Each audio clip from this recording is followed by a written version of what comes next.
I would love to contextualize today's concert by discussing a central theme of tonight's work, which is the inevitability of change. I have never been very big on the new year. The cynical part of me sees it as just sort of, an arbitrary day on the calendar where things will continue on as they have before from one day to the next. As is often the case, my cynical side is incorrect. John F. Kennedy once said that time and the world do not stand still. Change is the law of life, and those who only look to the past or to the present are certain to miss the future. The truth is that the world and our lives are constantly in flux, and while there is no special shift that happens with a new calendar year, it is an opportunity to pause and reflect on how much has changed while we weren't paying attention. So, Happy New Year. The fundamental principle of change is a truth that I think exists at all levels. On the macro level, the very notion that life will continue steadily on, the stars fixed in the sky, the planets neatly in their orbits, is an illusion that's brought on by the limited vision of our terribly short-lived human perspective.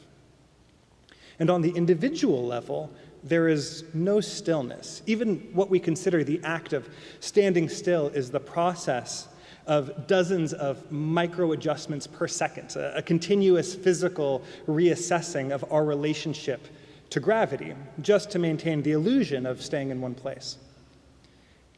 And the same is true in our relationships to one another, how we form a sense of community. We are in perpetual motion, always shifting in a wobbly dance around each other and ourselves, each moment a reassessing of how we maintain relative stability in our constantly shifting relationships. If the law of change states that everything is in the process of becoming something else, the question then is, what will the nature of that change be, and how will we navigate it? So, tonight's artist, the composer and improviser Miller Wrenn, has said improvisation is best understood as a metaphor of communal living, and the fundamental principle of that community is the navigation of change. Compelled by the macro and micro models that are found in both cosmology and the human relationship, Miller looks for astronomical parallels to understand the essence of what community is.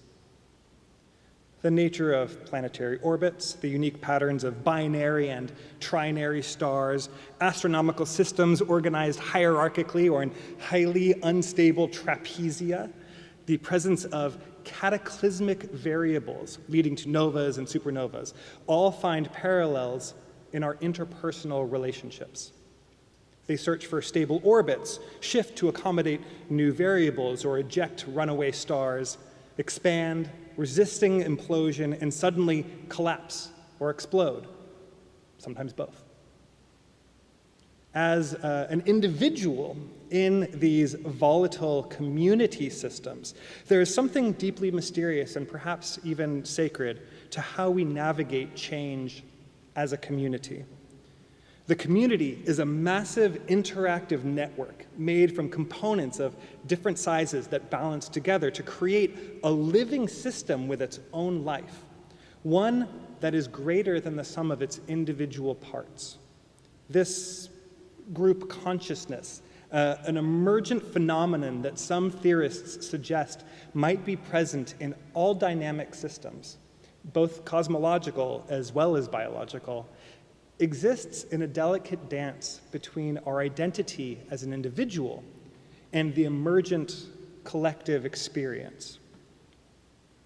The opportunity and challenge of an improvisation-based musical community is the mandate to remove the barriers that separate your activity as an isolated performer and enter into that large group consciousness, letting go of our willful intentions and, as they say, going with the flow, letting the currents of the greater, emergent, macro consciousness take over.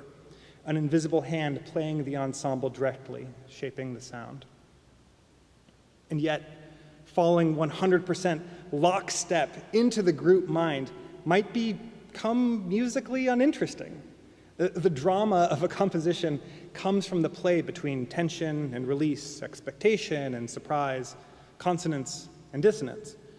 Just as a group of performers playing as disconnected individuals will produce a cacophony, achieving a complete hive mind, lacking any spontaneous uncertainty, we'll also lose our attention. When we become aware of this relational tension between the small and the big self, the individual and the group, and learn to fully embrace both, we find an echo of the impossible math that is part of modern-day Christian theology.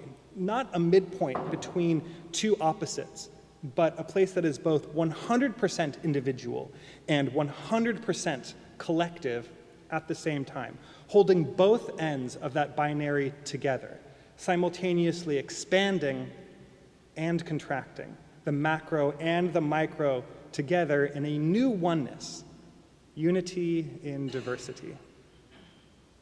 The truth is that wherever you are on that spectrum, whatever it is that you are experiencing between those 2 points, our place is always relational. No matter how far apart or seemingly individual we are, we expand and contract in relationship to each other. We are helplessly and forever interconnected, and every movement we make is affected by and affects those around us. We are an inevitability to each other.